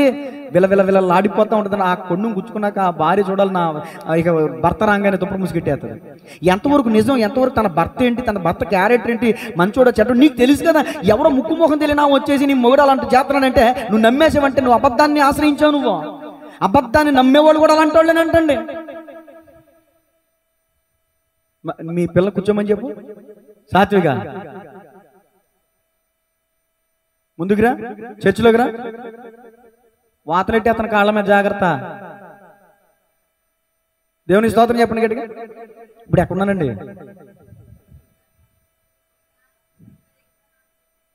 అబద్ధమును చూసి మూమెంట్ పోయింది చూసావా? అలా తిరగకూడదు, తిరిగి వాళ్ళు దుచ్చేసా అంత అనమాట. ఎవరో చెప్పిన మాట వినేసావంటే, అబద్ధాన్ని ఆశ్రయించావంటే నువ్వు కూడా అట్టివాడివే. జ్ఞానం లేనివాడు ప్రతి మాట, జ్ఞానము గల స్త్రీ తన ఇంటిని అమ్మ జ్ఞానం గల స్త్రీ, నువ్వు మంచి భారీగా ఉన్నావు, గుణవతైన భారీగా ఉన్నావు, నీ సంసారం చూడలేక, నీ కాపురం చూడలేక వారవలేని వాళ్ళు కొన్ని అబద్ధాలు చెప్తా ఉంటారు. నమ్మే మాకు, మీ ఆయన్ని ఆడిపోసుకో మాకు, అలాంటి అబద్ధాలు వినేసి మీ ఆయన ప్రేమను పోగొట్టుకో మాకు, రాసి రంపాలెట్టే మాకు. చాలా మంది అలాంటి అబద్ధాలు వినేసి కాపురాలు పోగొట్టుకున్న వాళ్ళు ఎంతమంది లేరండి? వాళ్ళు చెప్పిన మాటలు విని వీళ్ళు చెప్పిన మాటలు విని డ్రైవర్స్ తీసుకున్న వాళ్ళు ఎంతమంది లేరండి? చాలా మందిలో చాలా పర్సెంట్ ఏంటంటే అబద్ధాలు విని భర్తని అనుమానించి డైవర్స్ తీసుకునే వాళ్ళు చాలా మంది ఉన్నారు. అబద్ధాల వల్ల కాపురాలు కూలిపోతున్నాయి. ఎంత చిన్న నిప్పు విస్తారమైన అడుగుని తగలబెడుతుంది. నాలుక ఇదిగో సర్వ ప్రపంచానికి చిచ్చు పెట్టేస్తుందంట. నాలుక మన సర్వ శరీరాన్ని మాలిన్యంలో ముంచేస్తుందంట. ఒక చిన్న నాలుక బహుగా అదిరిపడద్దంట. ఈ చిన్న నాలుక చేసే పని వల్ల ఈ సర్వ శరీరం నరకంలోకి వెళ్ళిపోతుందంట. కాబట్టి నాలుకను అదుపులో పెట్టుకోవాలి. చిన్నదైన నాలుక ఎంతో అతిశయించును, తిన్నగా అది ఉండక మాలిన్యమును ముంచును. ఏముండదంట, తిన్నగా ఉండదంట, సరిగా ఉండదు. ఈ నాలుక తొందరపాటు ఎక్కువ, దుడుకుతనం ఎక్కువ, చాలా చురుకుతనం ఎక్కువ ఈ నాలుకకి. సరే, దేవునికి స్తోత్రం చెప్పండి గట్టిగా. నీకు అబద్ధం ఆడటం అంటే ఇష్టం, పొరుగువాడికి కీడు చేయడం అంటే ఇష్టం, పొరుగువాడిని నాశనం చేయడం అంటే ఇష్టం. కానీ దేవునికి నువ్వు అబద్ధం ఆడడం అంటే ఎలాంటిదో చూడు. సామెతలు 6:16. నీకేమో అబద్ధం ఆడటం ఇష్టం, కానీ అబద్ధం అంటే దేవునికి అసహ్యం. యెహోవాకు అసహ్యములైనవి 6 కలవు. అవేవనగా అహంకార దృష్టి, కళ్ళలాడు నాలుకయు. చాలండి, కళ్ళలాడు నాలుకయు. చదవండి. నిరపరాధులను చంపు చేతులను, హృదయమును, పాదాలు, అదిగో లేని వాటిని పలుకు అబద్ధ సాక్షియు, అన్నదమ్ములలో జగడములు పుట్టించేవాడును, ఇదిగో ఇవన్నీ అసహ్యములైనవండి. చాలా అక్కడికి చూడండి. యెహోవాకు అసహ్యములైనవి 6 గలవు 7 గలవు. ఇప్పుడు సహోదరి చదివి వినిపించారు. కీడు చేయడానికి త్వరపెట్టే పాదములు, లేని వాటిని పలికే అబద్ధ సాక్ష్యములు, అన్నదమ్ముల మధ్యలో జగడాలు కల్పించేవారు, దుర్యోచనలు యోచించు హృదయము, కపటములు మాట్లాడే నాలుకయ్యో. కాబట్టి గమనించాలి, ఈరోజు దేవునికి అసహ్యంగా ఉన్నామండి. మనం దేవుని సన్నిధికి వస్తున్నాం, దేవునికి ఇష్టలుగా ఉండాలండి. ఎవరి ఇష్టలు చెప్పండి? యథార్థవంతులే ఆయనకి ఇష్టలు. ఆయనకి ఇష్టలైన మనుషులకు భూమి మీద ఏం కలుగుతుంది? సమాధానం. ఆయనకి ఇష్టలైన వాళ్ళకే సమాధానం కలుగుద్ది. ఆయనకి ఇష్టలుగా లేని వాళ్ళకి సమాధానం ఉండదు. కుటుంబాల్లో చాలా మంది కుటుంబాల్లో సమాధానం ఉండదు.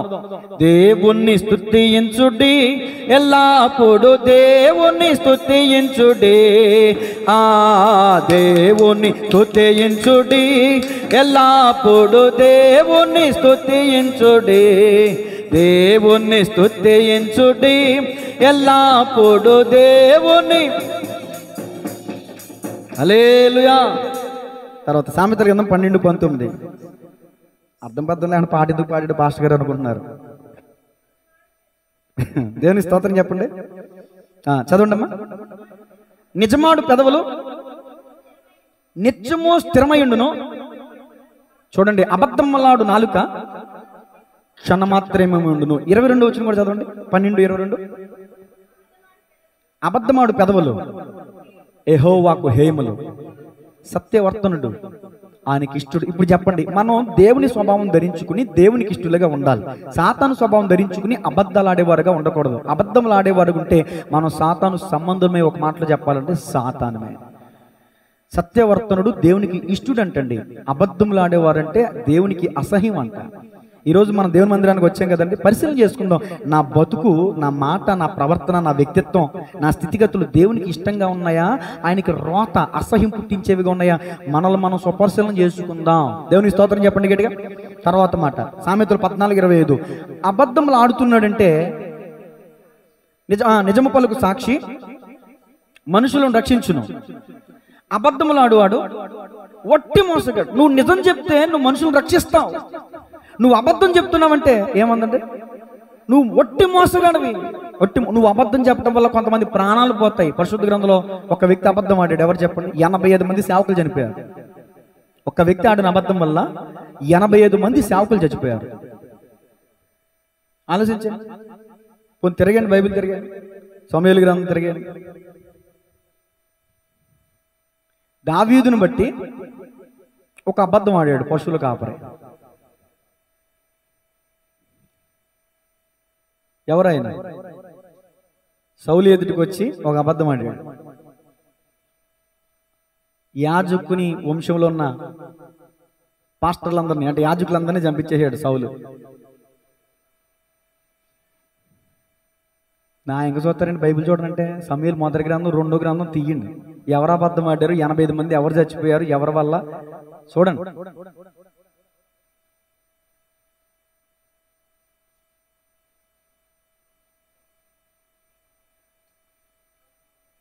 ఎవరు తిరుగుతలేదా?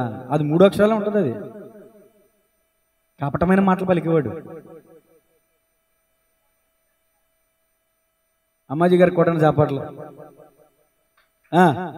చూడండి, దేవుని యొక్క వాక్యాన్ని మనం పరిశీలన చేస్తే 52వ కీర్తన. ఎవరు గట్టి కొట్టరండి అమ్మ బాబోయ్. 52వ కీర్తన మొదటి వచనం చదవండి అమ్మా. 52వ కీర్తన మొదటి నుంచి, 52వ కీర్తన మొదటి నుంచి చక్కగా వర్ణించాడండి దావీదు గారు. శూరుడా, చేసిన కీడును బట్టి నీవెందుకు అతిశయపడుచున్నావు? దేవుని కృప నిత్యముండును. మోసము చేయవాడా, వాడిగల మంగళ కత్తి వలె నీ నాలుక నాశనము చేయను ఉద్దేశించుచున్నది. మేలు కంటే కీడు చేయుటయో, నీతి పలుకుట కంటే అబద్ధము చెప్పుటయో నీకిష్టం. కపటమైన నాలుక గలవాడా, అధిక నాశనకరములైన మాటలే నీకిష్టం. కావున దేవుడు సదాకాలం నిన్ను అనగొట్టును. నిన్ను పట్టుకొని ఆయన నీ గుడారముల నుండి నిన్ను పెళ్లగించును. చాలండి. ఎవరి గురించి మాట్లాడివి? దోయగండి. దోయగు దావీదుని బట్టి ఒక అబద్ధం చెప్పాడు. దావీదుని నేను చూశాను, ఇది అబ్యాతారు యాజకుడు ఖడ్గం ఇచ్చాడు, నీ పక్షంగా ప్రార్థన చేశాడు, దావీదుకి ప్రొటెక్షన్ ఇచ్చాడు అని లేనిపోని మాటలు చెప్పాడండి. అక్కడ దావీదును చూడడం వాస్తవమే, ఆ యాజకుడు ఖడ్గం ఇవ్వడం వాస్తవమే, కానీ నిజానికి అబద్ధాలు చేరుస్తాడు కదా సాతాను సంబంధం కదా. వీడి మోసం చేయడం వీడికి అలవాటు కదా. మంచి చెప్పడం కంటే కీడి పలకటం వీడికి ఇష్టం కదా.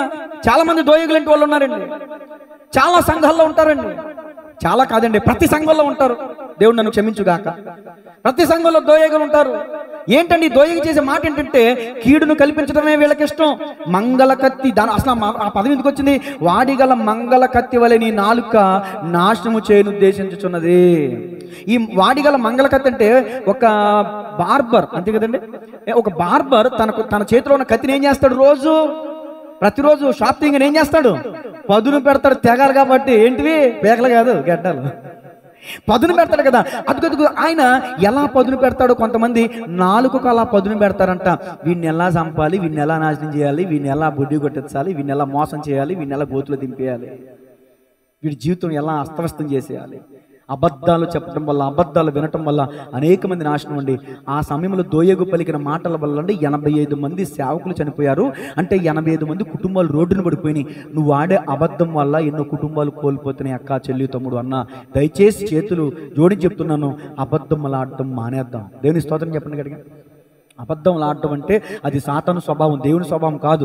దేవుని స్వభావం సత్య స్వభావం. సత్య ప్రమాణం చేసిన వాడు మాట తప్పేవాడు కాదు. దావీదు సింహాసనం ముందు నీకు ఒకడు ఉండక మానడు. ఆ మాటను స్థిరపరిచాడండి దావీదు పట్ల. గట్టిగా చెప్పాలి కూడా దేవుని మహిమ పడతాం. దేవుడు నమ్మదగిన వాడు, ఆపత్కాలంలో నమ్ముకొనదగిన సహాయకుడు అండి ఆయన. సామెతల గ్రంథం 17:7. ఒకవేళ ఈ మాటలు వింటున్నటువంటి మీలో ఎవరైనా అధికారులు ఉన్నారేమో, మీకోసం ఈ మాట.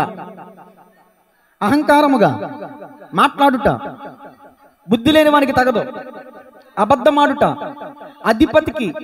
ఒక అధిపతి అబద్ధం ఆడాడంటే, ఒక అధిపతి లంచం తీసుకుని లేనిది ఉన్నట్టుగా, ఉన్నది లేనట్టుగా చిత్రీకరించాడంటే ఎన్నో వేల ప్రాణాలను నాశనం చేస్తున్నాడు అని అర్థం. ఒక కన్స్ట్రక్షన్ ఉందండి, ఏమంటే అది కట్టాలి. అది కట్టాలంటే అది సమయోచితమైన స్థలం కాదు, కానీ దానికి పర్మిషన్ ఇచ్చేటటువంటి వ్యక్తికి కొన్ని లక్షల రూపాయలు ఇస్తారు. ఆ వ్యక్తి ఏం చేస్తాడు? వెంటనే దాన్ని ఓకే చేస్తాడు, కానీ చేయకూడదు, అక్కడ కట్టకూడదు. కట్టారు, కట్టడం వల్ల కొన్ని దినాల్లో అది కూలిపోయింది. ఆ యొక్క భవనంలో ఉన్నటువంటి వేల మంది చచ్చిపోయారు. ఇలాంటి పరిస్థితి మనం ఎన్ని చూడలేదు, ఎన్ని పేపర్లో చూడలేదు, ఎన్ని న్యూస్లో చూడలేదు. దేవునికి స్తోత్రం కలుగునుగా. అధిపతికి అబద్ధం ఆడటం బొత్తిగా తగదు అని వాక్యం చెప్తుంది. చూడండి, అబద్ధాలు ఆడేవారు ఏమవుతారు చూడండి. సామెతల గ్రంథం 19:5. సామెతల గ్రంథం, కోట సాక్షి శిక్షణ అందకపోడు, అబద్ధములాడువాడు ఏమండి తప్పించుకొనడు. తర్వాత సామెతలు 21:6. అబద్ధాలాడి చాలా మంది ఏం చేస్తున్నారు? అబద్ధములాడి ధనము సంపాదించుకొనుట ఊపిరితో సాటి దాన్ని కోరువారు. నువ్వు అబద్ధం ఆడుతున్నావంటే నువ్వు మరణాన్ని కోరుకొని తెచ్చుకుంటున్నావు అక్క, కొంచెం లేట్ అవుద్దంటే. అవునా కదా? అబద్ధములాడి ధనము సంపాదించుకొనుట ఊపిరితో సాటి. అపోస్తుల కాలంలో జరిగింది ఏంటంటే, దేవుని వాక్యానికి ప్రేరేపించబడి ఆస్తులు పాస్తులు అమ్మి, ఆస్తులు స్థిరాస్తులు అపోస్తుల పాదాల దగ్గర పెట్టేశారంటండి. అయితే అననీయ సప్పీరా కూడా అమ్మేశారంటండి. అయితే దాంట్లో కొంత దాచుకున్నారంటండి. దాచుకుని కొంత మాత్రమే తీసుకొచ్చారంటండి. ఊపిరితో సాటి. ప్రాణం పోద్ద, జాగ్రత్త. దేవునితోనే అబద్ధం ఆడతారు కొంతమంది, దైవజనుడితోనే అబద్ధం ఆడతారు కొంతమంది. దైవజనుడికి తెలియదు అనుకుంటారు, అన్ని తెలుసు. అడిగితే పాపం మళ్ళీ మొహం చిన్నబుచ్చుకుంటారని అబద్ధం చెప్పినా సర్లే అమ్మా అంటాం కొన్ని సందర్భాల్లో. దేవుని స్తోత్రం చెప్పండి గట్టిగా. అబద్ధములాడి ధనము సంపాదించుట ఊపిరితో సాటి. ఈ అపోస్తుల కాలంలో ఈ అననీయ సప్పీరాల యొక్క ఉద్దేశం ఏంటంటే, ఆనాడు ఆస్తులు స్థిరాస్తులు అన్నీ అమ్మేసి ఆ యొక్క సంఘం మీదే బతుకుతున్నారు అందరూ కూడా. ఇక వాళ్ళకి ఆస్తులు స్థిరాస్తులు ఏమీ లేవు, అన్ని దేవుని కోసం ఇచ్చేశారు. ఆ దైవజనుడి ద్వారా, సంఘం ద్వారా పోషించబడుతున్నారు. ఇప్పుడు వీళ్ళ ప్లానింగ్ ఏంటంటే, కొంత ఆశిస్తున్నాం, ఇది ఉందని చెప్పొద్దు, సంఘం మీదే బతుకుదాం, సంఘం మీదే సంఘాన్ని బట్టే పోషించబడదాం, ఇక మన పనికి వెళ్ళక్కర్లా, ఏం చేయనక్కర్లా, అన్ని అమ్మేసి అపోస్తల పాదాల దగ్గర పెట్టేసాక ఇక వాళ్ళ ద్వారానే మనం పోషించబడతాం అని వీళ్ళ ప్లానింగ్. అది అసలైనటువంటి కుట్ర. అర్థమవుతుందండి? వాళ్ళ సొమ్ము వాళ్ళు దాచుకుంటే తప్పేంటండి? తప్పేం కాదు. నీ సొమ్ము ఏదో ఒక పొలాన్ని అమ్మేసావు, దేవునికి ఇవ్వాలనుకున్నావు, కొంత దాచుకున్నావు, కొంత తీసుకోవచ్చు, దానికి తప్పేంటి? అక్కడ తప్పేంటి తెలుసా? దాచుకోవడం తప్పు కాదు, ఇంతకే అమ్మాము అని చెప్పడం తప్పు. దేవునికి నువ్వు 100 ఇవ్వాలనుకున్నావు, కానీ ఆ టైంకి నీ మనసు ప్రేరేపించి నీ మనసు నిన్ను దుష్ప్రేరణ గురి చేసి 100 ఇవ్వటం అవసరమా, 100 ఇవ్వటం అవసరమా, 10 ఇద్దాం అని 90 దాచేసుకున్నావు. అది తప్పు. నీ మనసులో ప్రేరేపించబడిన దాన్ని బట్టి నీ శక్తి కొలది దేవునికి ఇవ్వాలి. నీ శక్తి కొలది, నీ ఇష్టం. నువ్వు ఎంత ఇస్తావు ఇవ్వు, రూపాయి, 10, 100, 1000, 1,00,000 నీ ఇష్టం. అది తప్పేం కాదు. నీ ఇష్టం, నీ శక్తి కొలది, నీ సామర్థ్యం కొలది దేవునికి ఇవ్వు. కానీ ఒకటి నిశ్చయించుకున్న తర్వాత దాని విషయంలో వెనక్కి తిరగకూడదు. ఒకటి నిశ్చయించుకున్న తర్వాత దాని విషయంలో నేను ఇది ఇస్తాను ప్రభుకి అని అనుకున్న తర్వాత ప్రాణం పోయే పరిస్థితి అయినా, అది 1,00,000 అయినా, 1,00,00,000 అయినా వెనక్కి తిరగకూడదు. ప్రభు ఈ కార్యం జరిగితే అదిగో కోర్టు కేసులో తగలడింది ప్రభు, ఆ స్థలం వదిలి ఆ స్థలం విడిపించబడితే 50 లక్షలు, 50 లక్షలకి దశంభాగం ఎంతండి? 50,000. 5 లక్షలకి దశంభాగం ఎంత? 50,000. అయ్యా, ఆ 5 లక్షల రూపాయల సైట్ ఉంది కదా, అది కేసు కొట్టివేస్తే అది నా స్థలం నాకు వస్తే 50,000 ఇస్తాను ప్రభా. దేవుడు ప్రార్థన ఆలకించాడు. ఏదో ఒక విధంగా దేవుని కృపలో ఆ స్థలం విడిపించబడింది. ఇప్పుడు ఎంత వచ్చింది ఏమో చేతిలోకి? ఇప్పుడు ఎంత ఇచ్చేవాలి? పాస్టర్ అడుగుతాడేంటి? పాస్టర్ తెలుతుందేంటి? నేను అనుకున్నట్టు ఎవరికైనా చెప్తానేంటి? ఇప్పుడు ఏం చేద్దాం? ఒక 5,000 పట్టుకెళ్ళిద్దాం, లే పండగ చేసుకుంటాడు పాస్టర్. ఏంటంట? పండగ చేసుకుంటాడులే అని చెప్పి 5,000 తీసుకొస్తున్నావు. నువ్వు మొక్కుకున్నావు. దేవుని వాక్యం చెప్తుంది, మొక్కుబడి చేసి మొక్కుబడి చెల్లింపకుండుట కంటే మొక్కుబడి చేసి కొనకుండుట మేలు. ఒకవేళ నువ్వు మొక్కుబడి చేసుకున్నది గనక నువ్వు అలా దాచిపెడితే దేవుడు రాబట్టుకుంటాడని ఉంది. రాబట్టుకుంటాడంట. ఒక కరోనా చాలు, ఒక జ్వరం చాలు, ఒక బ్లడ్ ఇన్ఫెక్షన్ చాలు, ఒక తుమ్ము చాలు, ఒక రొంప చాలు. అర్థమవుతుందా? అమ్మో నేను చెప్పించట్లేదు అమ్మోయ్. దేవునికి ఇస్తానని చెప్పి మొక్కుకొని నీ హృదయంలో అనుకుని మళ్ళీ నువ్వు మోసం చేసావు చూడు దేవుణ్ణి. ఎంతకే అమ్మితిరా అననీయ, ఎంతకే అమ్మావు? అననీయ చచ్చిపోయాడు. తర్వాత భార్య వచ్చింది, అమ్మాయి సప్పీరా ఎంతకే అమ్మారా, ఎంతకే అమ్మావు? ఈ భార్య భర్తలండి ఉండాల్సినటువంటి విషయాల్లో ఐక్యత ఉండదండి. వీళ్ళిద్దరంట ఏకీభవించారంట. అబ్బా, అబద్ధాలాడి ఎదుటోళ్ళని మోసం చేయడానికి ఏకీబెత్తావు భార్య భర్త, అక్క చెల్లి తమ్ముడు అన్న. ఎదుటోళ్ళు మేలు కోసం ఏకీబెత్తావా? సహోదరుల ఐక్యత కలిగి నివసించుట. అయ్యి ఇక్కడ ఉండదు మనకు ఐక్యత. ఎదుటోడికి అబద్ధం చెప్పి మోసం చేసేటంలో ఉంటుంది ఐక్యత. ఐక్యమత్యమే మహాబలం అన్నట్టుగా ఎంత ఐక్యతో, ఇంత ఐక్యతో. దేవుని స్తోత్రం చెప్పండి గడి. అబద్ధములాడి ధనము సంపాదించుట ఊపిరితో సాటి మరణము కోరుతా జాగ్రత్త. నువ్వు మరణాన్ని కోరుకుంటున్నావు. అబద్ధాలాడారండి పేతురుతో. ఇదిగో అక్కడ నువ్వు నాతో అబద్ధం ఆడావు అని అన్నాడండి పేతురు. ఏమన్నాడు అక్కడ? చదవండి. పరిశుద్ధాత్మతో నీవు అబద్ధం ఆడితివి, దేవుని నువ్వు మోసం చేశావు, ఇక్కడే చచ్చిపోతావు. దేవుని సన్నిధిలో పడి చచ్చిపోయాను అక్కడికక్కడ. అననీయ భార్య భర్తలు ఇద్దరు కూడా చచ్చిపోయాడు. అబద్ధమాడి తమ ప్రాణాలు పోగొట్టుకున్నారు అర్ధాంతరంగా. దేవుని స్తోత్రం చెప్పండి గట్టిగా. ఇంకా కీర్తన 4:2 చదవండి. నేను టైం చూడను, మీరు టైం చూడొద్దు ఈరోజు. దేవునికి స్తోత్రం కలుగును గాక. నరులారా, ఎంతకాలం నా గౌరవము అవమానముగా మార్చెదరు? ఎంతకాలం వ్యర్థమైన దాన్ని ఏంటండి ప్రేమించెదరు? ఎంతకాలం అబద్ధమైన వాటిని. ఏంటి అబద్ధమైనవి? ఏంటి అబద్ధమైనవి? చూడండి, దేని యొక్క వాక్యం చెప్తుంది. ఇర్మీయా గ్రంథం 7:8. ఇర్మీయా గ్రంథం 7:8. మీలో నాలో చాలా మంది సేవకులు కూడా, విశ్వాసులు కూడా అబద్ధములతో తిరుగుతున్నారంటండి. అబద్ధములనే వెదుగుతున్నారంట, అబద్ధాన్ని ఆరాధిస్తున్నారంట. అబద్ధపు మాటలను మీరు నమ్ముకొనుచున్నారు, అవి మీకు నిష్ప్రయోజనము. చాలండి. తర్వాత కీర్తన 40వ కీర్తన 4వ వచనం ముగింపులోకి వస్తున్నాను. కీర్తన 40వ కీర్తన 4వ వచనం ఏమండి? గర్విష్ఠులైనను అబద్ధముల తట్టు తిరుగువారైనను లక్ష్య పెట్టక యెహోవాను నమ్ముకొనినవాడు ధన్యుడు. నిన్ను నమ్మినచో సిగ్గుపడనీయవు, నన్ను నెమ్మదితో నీవే ఉంచెదవు. పడాలి. నిన్ను సిగ్గు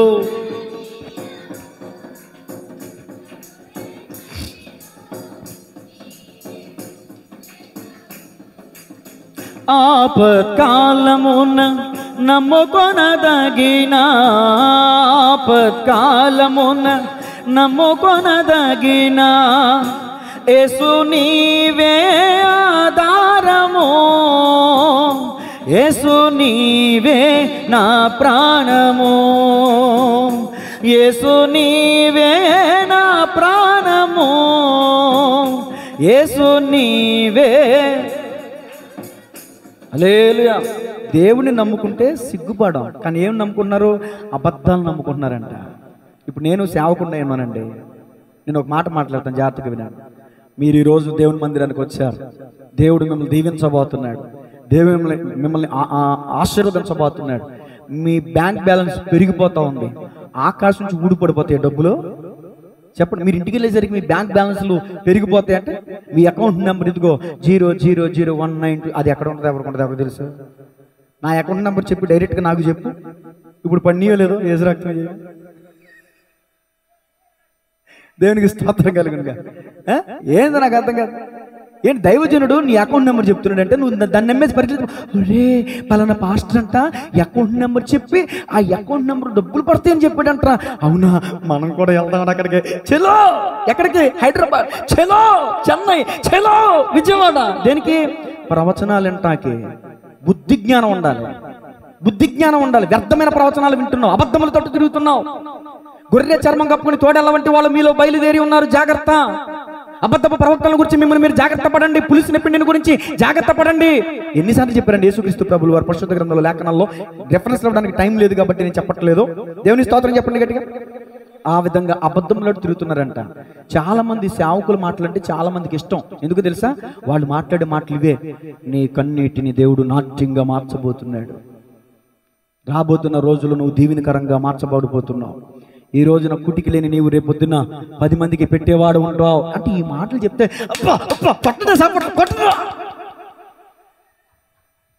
పిచ్చెక్కి కొట్టుకుంటున్నారు చప్పట్లో. పిచ్చ నాలంటూ అంటే ఇష్టం ఉండదు. ఎందుకు తెలుసా? నీ పేదవాళ్ళని కాసుకో, నీ హృదయాన్ని సరి చేసుకో, నీ ప్రవర్తన మార్చుకో, నీ బుద్ధి మార్చుకో, అద్భుతం జరుగుద్ది అంటానే. కానీ ఆయన ఏమంటా తెలుసా? అసలు నమ్ము, ఉంది వాక్యం ఉంది, నేను వాక్యాన్ని నేను ఎగతాలు చేయట్లా. నమ్మాలి, నమ్మాలి. క్రియలు లేకపోతే విశ్వాసం మృతమే కదా. నమ్ము, అద్భుతం జరుగుద్ది అని నువ్వు చెప్తున్నావు, మరి క్రియలు లేని విశ్వాసం మృతంగా అది చెప్పే. నేనేమంటాను? నువ్వు క్రియ కలుగుండు, దేవుడు కార్యం చేస్తాడు. అడిగాయి, ఎర్ర సముద్రం 2 పాయలైంది. నువ్వు నీళ్ళు నింపు, నీళ్లు ద్రాక్షారసంగా మార్చబడ్డాయి. నువ్వు ఆకువేయి, మారా మధురంగా మార్చబడింది. క్రియ ఉండాలి కదండి. క్రియలు లేవు, క్రియలు లేని విశ్వాసం మృతం, అది ఒంటిదై మృతమగును అని వాక్యం చెప్తుంది. నువ్వు నమ్ముతున్న ఉపయోగం అంత క్రియలు లేనప్పుడు. క్రియలు ఉండాలి, ప్రవర్తన మార్చుకోవాలి, సరి చేసుకోవాలి, మన స్వభావం మారింది. అద్భుతం ఎక్కడ జరుగుతుందండి? యెహోషువతో దేవుడు ఏమన్నా తెలుసా? యెహోషువా, మిమ్మల్ని మీరు శుద్ధి చేసుకోండి, రేపు అద్భుతం చేస్తా. ఇప్పుడు కొట్టాలి, చెప్పండి. మీరు కొట్టరు, కొట్టండి గట్టిగా. ఈరోజు ఏం చేసుకోవాలి? మీరు శుద్ధి చేసుకోండి, రేపు ఏం చేస్తాను నేను? అద్భుతం చేసాడా లేదు దేవుడు? హయ్య అనే పురం ఎదుట విజయాన్ని ఇచ్చాడు దేవుడు. నిన్ను నువ్వు పరిశుద్ధపరచుకోకుండా నీ జీవితంలో అద్భుతం జరగదు, అద్భుతం జరగదు. స్వస్థతలు, అద్భుతాలు, గారడీలు తట్టు తిరుగుతున్నారు, అబద్ధాలు తట్టు తిరుగుతున్నారు, మోసాలు తట్టు గారడీలు చేసేవాడిని నమ్ముతున్నారు, సత్యవాక్యాన్ని ప్రకటించే వాళ్ళని నమ్మరు. వాక్యం చెప్పే చోట జనం ఉండరు, పెట్టగదలు చెప్పేగాడా ఇలాంటి నువ్వు దీవించబడదు గాక, నేను ఆశీర్వదించబడదు, నీకు దేవుని కందృష్టి నీపై ఉంది అంటే ఆమెన్ ఆమెన్ ఆమెన్ అని చెప్పేసి నేను నువ్వు మోసం చేసుకున్న అబద్ధాలు తట్టు తిరుగుతున్నావు, అబద్ధాలు తట్టు తిరుగుతున్నావు. దేవుని స్తోత్రం చెప్పండి గట్టిగా. మరి కొంతమంది ఎలా ఉంటారంటే, కీర్తన 41:6-9 వచ్చిన ఆ సబ్జెక్ట్ ముగించాను. మరొక మాట, ఒకడు నన్ను చూడవచ్చిన ఎడల వాడు అబద్ధమాడును, వాని హృదయము పాపము పోగు చేసుకొనుచున్నది, వాడు బయలుదేరి నన్ను ద్వేషించు వారందరూ కూడి నా మీద గుసగుసలాడుచున్నారు, నశింపజేయవలనని వారు నాకు కీడు చేయని ఆలోచించుచున్నారు. కుదరని రోగం వానికి సంభవించున్నది, వాడికి పడక విడిచి తిరిగి లేవడని చెప్పుకొనుచున్నారు. నేను నమ్ముకొనిన నా విహితుడు నా ఇంట భోజనం చేసిన వాడు నన్ను తన్నుటకై తన మడిమెత్తును. ఒక వ్యక్తికి, సాయి జాగ్రత్తగా వినాలి, విన్నారా వెంకటేష్ గారు? యాక్సిడెంట్ అయింది, కాలు ఇరిగిపోయింది, హాస్పిటల్లో ఉన్నాడు, లేకపోతే ఇంటికి వెళ్ళిపోయాడు, డిశ్చార్జ్ అయ్యి. ఇంట్లో ఉన్నాడు ఒక వ్యక్తి, పేషెంట్ ఇంట్లో ఉన్నాడు. చూడడానికి బంధువులు వెళ్ళారు. ఎవరు వెళ్ళారండి? చూడడానికి వెళ్తారు మీరు సహజంగా. చూడడానికి బంధువులు వెళ్ళినప్పుడు ఆ బంధువులు ఏం మాట్లాడతారు? అయ్యో ఇలా జరిగిందా, అయ్యో పాపం, అనవసరంగా ఆ స్థలానికి వెళ్ళావే అని నాకు రావట్లేదు కానీ సానుభూతి మాటలు మాట్లాడతారు. ఏమండి? అక్కడ ఉంది కదా, ఏమంటారంట, ఒకడు నన్ను చూడవచ్చిన ఎడల వాడు అయ్యో పాపం నీకే జరిగిందా, నీకే ఎందుకు ఇలా అయింది, నువ్వు ఎవరు ఊసు తీవే, నువ్వు ఎవరి జోలికి వెళ్ళవే, నీకే ఎందుకు ఇలా అయింది అని పై అబద్ధాలు అంటాయండి. మనల్ని చూడడానికి వచ్చిన వాళ్ళు మాట్లాడేయని పై అబద్ధం అంటే అందరూ అందరూ కొందరు ఉంటారండి. అందరూ అంటే మళ్ళీ మీరు అబద్ధం చేసుకున్నారు కానీ అందరూ అలా ఉండరండి. కొందరు అంటండి చూడడానికి వచ్చి కూడా అబద్ధాలు ఆడతారంట. వాడు చూడడానికి వచ్చి పేషెంట్ ముందు అలా మాట్లాడతాడంట, కానీ వాడు బయలు వెళ్ళి వీధిలో దాన్ని పలుకుతున్నాడు. ఏమని? నన్ను ద్వేషించే వారందరూ గుసగుసలు ఆడుతున్నారు. ఏమని? నశింపజేయాలని నాకు కీడు చేయని ఆలోచించుతున్నారు. కుదరని రోగం వారికి సంభవించింది. తిక్క కుదిరింది వీడికి. ఏమన్నారు? లోపల ఒక మాట, ఈదులోకి వెళ్ళాక ఒక మాట. వాళ్ళు ఎవడో చచ్చిపోతాడు. కానీ అక్కడ లోపల పేషెంట్ దగ్గర ఉండి, యేసయ్యా నీవు స్వస్థపరచునైనా బలపరచు ప్రార్థన చేసావు, బయటకు వచ్చి ఏం బలుగుతున్నావు?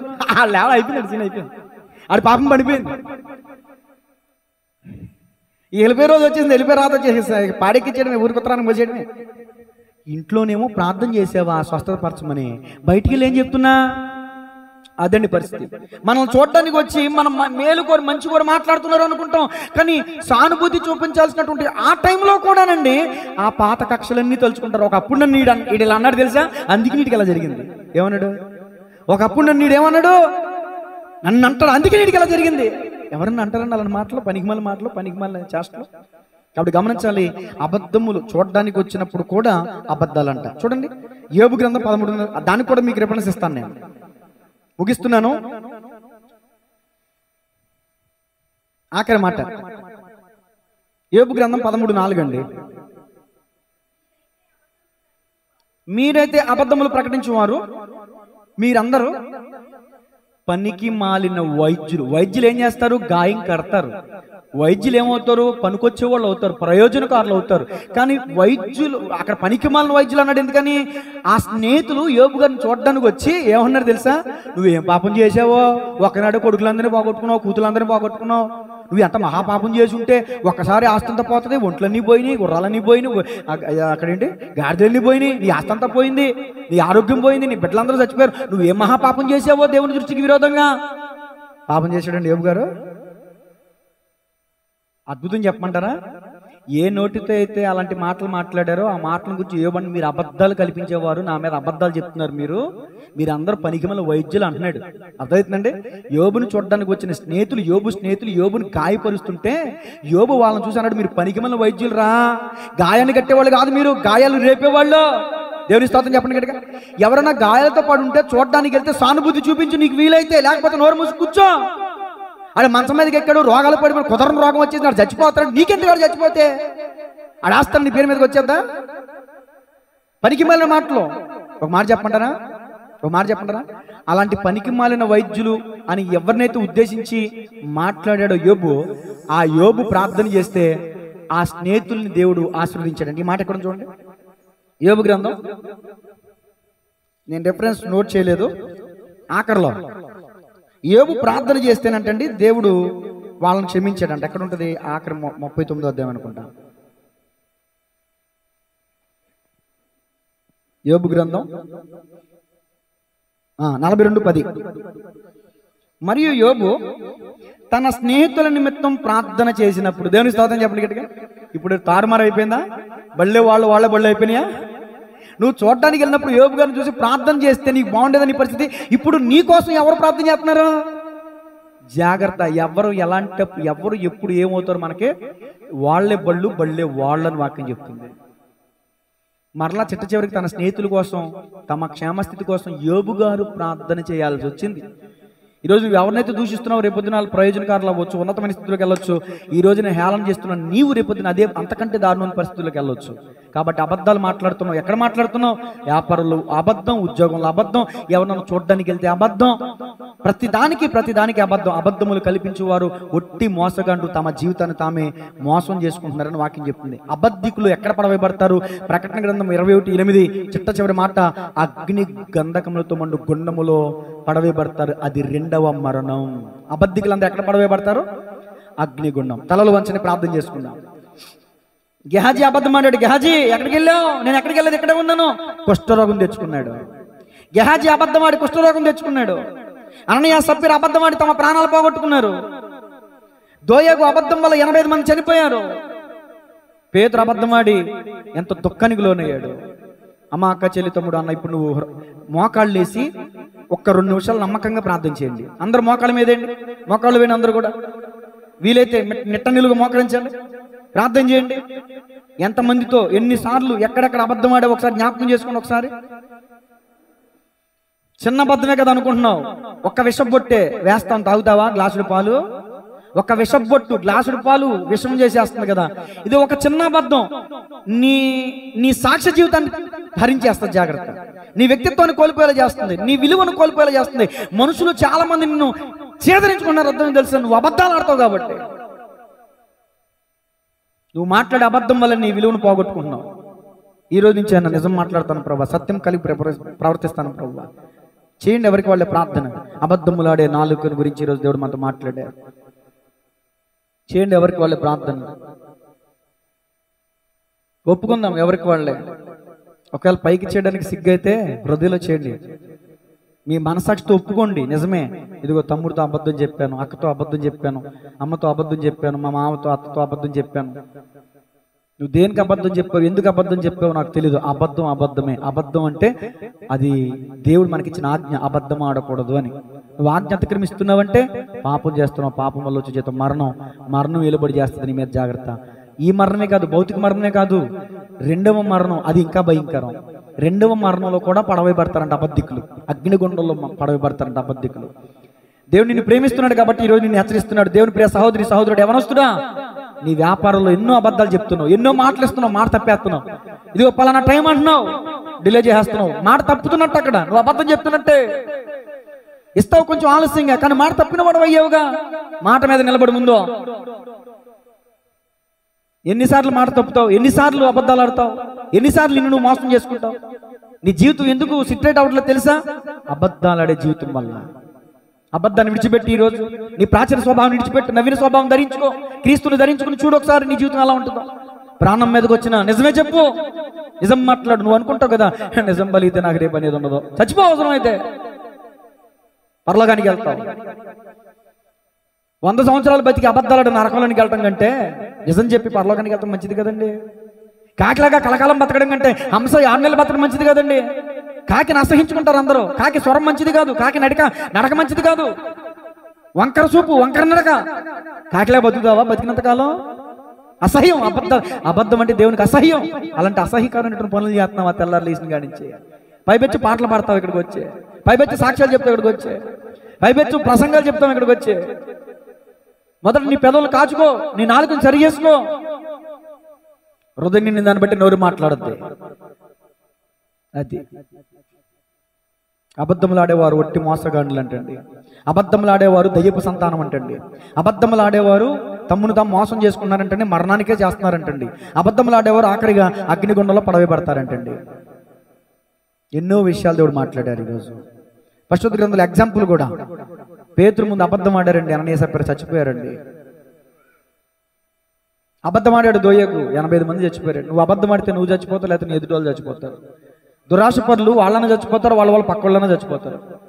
ఆకాను దురాశపరుడు తన వల్ల తన కుటుంబం కూడా చచ్చిపోయారు. నువ్వు అబద్ధాలు ఆడటం వల్ల నీ కుటుంబానికి కూడా వస్తుంది ముప్పు. నీ ఒక్కరితోనే బాధ. నువ్వు అబద్ధం ఆడే అబద్ధం వల్ల నీ కుటుంబాన్ని హరించేస్తుంది. 100 ఏళ్ళు సుఖ సంతోషాలతో జీవించాల్సిన వాళ్ళు అర్ధాంతరంగా తమ జీవితాన్ని ముగించుకుంటారు తెలుసా? నువ్వు ఆవిడ అబద్ధం వల్ల. అబద్ధాలాడి డబ్బులు సంపాదిస్తున్నావు, అబద్ధంలాడి వ్యాపారాన్ని అభివృద్ధి చేసుకుంటున్నావు, అబద్ధంలాడి ఉద్యోగాన్ని అభివృద్ధి చేసుకుంటున్నావు. కానీ ఏదో ఒక రోజున నీ రంగు బయట పడకపోదు, నీ అసలు రంగు బయట పడకపోదు. దొరకనంత వరకే దొంగ, దొరికితే ఎవరైనా దొరకనంత వరకే దొర, దొరికితే ఎవరైనా దొంగే.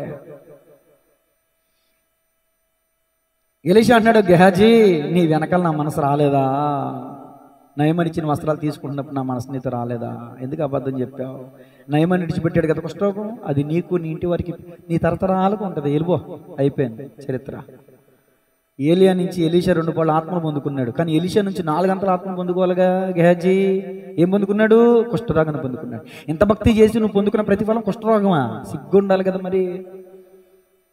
ఇంత భక్తి చేసి దేవుని ఎదురు నుంచి మనం ఏం పొందుకోవాలి? ప్రతిఫలం దీవెని పొందుకోవాలి. మరణం కాదు కదా, శాపం కాదు కదా, రోగం కాదు కదా. ఎంత బ్రతుకు బతికి అబద్ధలాడి విలువను పోగొట్టు. డబ్బున్న వాళ్ళకి విలువ అనుకుంటున్నారు ఈ రోజున, అది డబ్బున్నంత వరకే విలువ. అందం ఉన్న వాళ్ళకి విలువ అనుకుంటున్నావు, నిజమే, అది అందం ఉన్నంత వరకే విలువ. నీ క్యారెక్టర్ ఉంటే చచ్చే వరకు నీకు విలువ ఇస్తారు, చచ్చిన తర్వాత కూడా విలువ ఇస్తారు. క్యారెక్టర్ ఉండాలి ముందు. డబ్బు ఉందా లేదా, అందం ఉందా లేదా, ఆస్తిపాస్తులు ఉన్నాయి కాదు, క్యారెక్టర్. నీ వ్యక్తిత్వం చాలా బాగుండాలి, మంచిగా ఉండాలి. నీ మనసాక్షికి తెలుసు నువ్వెంత మోసగాడు, నేనెంత మోసగాడో నా మనసాక్షికి తెలుసు. ఒక్క నిమిషం టైం ఇస్తున్నాను, దయచేసి అందరూ ప్రార్థన పూర్వకంగా ఉందాం. అబద్ధం ఆడడం అనేది సాతాను స్వభావం అండి, మన స్వభావం కాదు.